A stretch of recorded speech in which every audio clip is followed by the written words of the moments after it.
Selamat datang kembali di channel 1000 Wajah Dongeng Mozaiknya Kisah Dunia. Halo adik-adik dan sahabat dongeng semua. Selamat datang kembali di kanal kesayangan kita. Hari ini, kita akan terbang ke masa lalu dan menyimak salah satu kisah legenda yang paling terkenal dari tanah Betawi, yaitu kisah heroik si Pitung. Kisah ini bukan hanya tentang keberanian, tetapi juga tentang keadilan dan perlawanan terhadap penindasan. Jadi, siapkan diri kalian, karena kita akan segera memulai petualangan yang seru. Jauh sebelum Jakarta menjadi kota metropolitan yang ramai seperti sekarang, di sebuah daerah bernama Rawabilong, hiduplah sebuah keluarga sederhana. Di keluarga inilah lahir seorang anak laki-laki yang diberi nama Pitung. Ayah dan ibunya adalah orang yang taat beragama. Mereka sangat berharap Pitung tumbuh menjadi anak yang saleh, berbakti kepada orang tua, dan kelak bisa berguna bagi masyarakat di sekitarnya.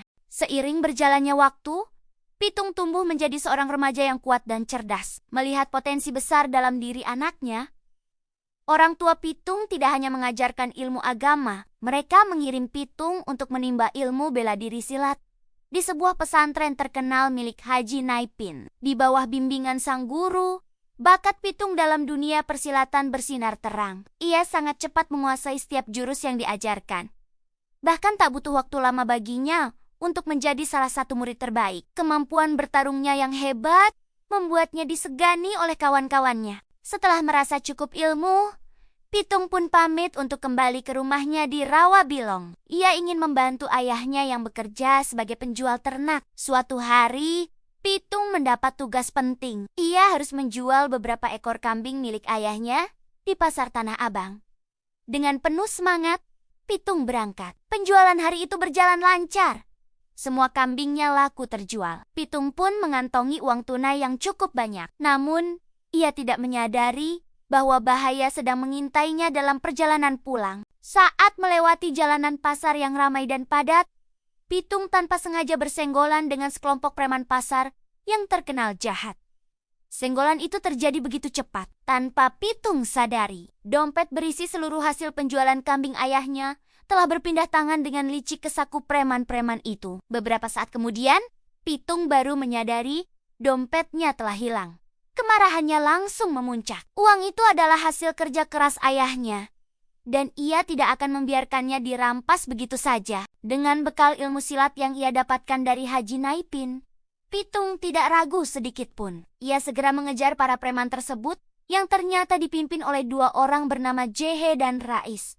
Pertarungan sengit pun tak terhindarkan. Meskipun Pitung sendirian melawan gerombolan preman, ketangkasan silatnya membuat mereka kewalahan. Satu persatu para preman itu berhasil ia kalahkan dengan jurus-jurus nia yang mematikan. Para preman yang tadinya congkak dan merasa paling berkuasa, kini takluk di hadapan Pitung. Mereka tidak hanya kalah, tetapi juga merasa kagum melihat kekuatan dan keberanian jagoan muda dari Rawabilong itu. Bukannya menyimpan dendam, Ji dan Rais justru mengajukan sebuah tawaran yang tak terduga. Mereka mengajak Pitung untuk menjadi pemimpin kelompok mereka. Namun, mereka berjanji tidak akan lagi merampok rakyat kecil yang hidupnya sudah susah. Target mereka kini adalah orang-orang kaya raya, para tuan tanah serakah, dan terutama company, sebutan untuk penjajah Belanda yang pada masa itu dikenal sangat menindas rakyat. Pitung berpikir sejenak. Ia melihat ini sebagai kesempatan untuk membela kaumnya yang tertindas. Akhirnya, ia menyetujui ajakan itu. Tetapi dengan satu syarat yang mutlak, semua hasil rampokan tidak boleh dinikmati untuk kepentingan pribadi. Seluruh harta yang mereka ambil harus dibagikan kembali kepada rakyat miskin yang menderita akibat kekejaman company dan para tuan tanah yang zalim. Ji dan Rais pun setuju. Sejak saat itulah dimulailah kisah si Pitung sang Robin Hood dari Betawi. Malam hari menjadi waktu aksi heroik mereka. Dengan lihai, Pitung dan kawan-kawannya menyelinap ke rumah mewah milik pejabat company dan orang kaya yang terkenal tamak. Mereka mengambil harta benda berharga seperti emas, perhiasan, dan uang. Lalu keesokan harinya, harta rampasan itu sudah berpindah tangan. Mereka membagikannya kepada warga miskin yang membutuhkan sandang, pangan, dan kebutuhan hidup lainnya. Rakyat pun sangat gembira. Nama si Pitung dengan cepat menjadi buah bibir. Rakyat kecil mencintainya dan menganggapnya sebagai pahlawan penyelamat. Namun di sisi lain, aksi Pitung ini membuat para pejabat company marah besar. Mereka merasa kewibawaan mereka terancam. Pasukan Belanda pun segera diperintahkan untuk menangkap si Pitung, hidup atau mati. Berbagai cara mereka lakukan untuk melacak dan menangkap kelompok yang mereka anggap sebagai perampok berbahaya ini. Tekanan dari company semakin kuat. Satu persatu teman seperjuangan Pitung, termasuk Ji dan Rais, akhirnya berhasil ditangkap dan dijebloskan ke penjara. Kini, Pitung harus berjuang sendirian.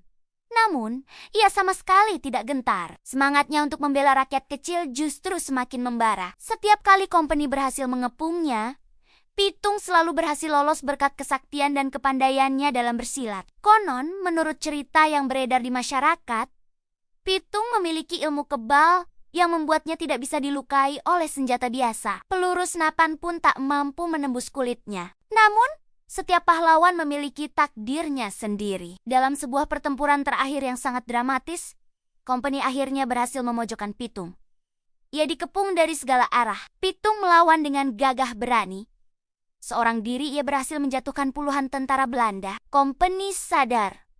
Dengan cara biasa mereka tidak akan pernah bisa mengalahkan Pitung. Rupanya, mereka telah mencari tahu kelemahan Pitung dari orang terdekatnya yang berkhianat. Menurut legenda, satu-satunya cara untuk menembus kekebalan Pitung adalah dengan menggunakan peluru khusus yang terbuat dari emas. Dan pada hari itu, takdir Pitung pun tiba. Sebuah peluru emas berhasil menembus tubuhnya. Ia pun tumbang dan gugur sebagai pahlawan di tanah kelahirannya, Rawa Bilong. Meskipun si Pitung telah tiada, kisahnya tidak pernah mati. Namanya tetap hidup dan abadi di hati masyarakat Jakarta, khususnya orang Betawi. Ia akan selalu dikenang sebagai simbol keberanian rakyat kecil.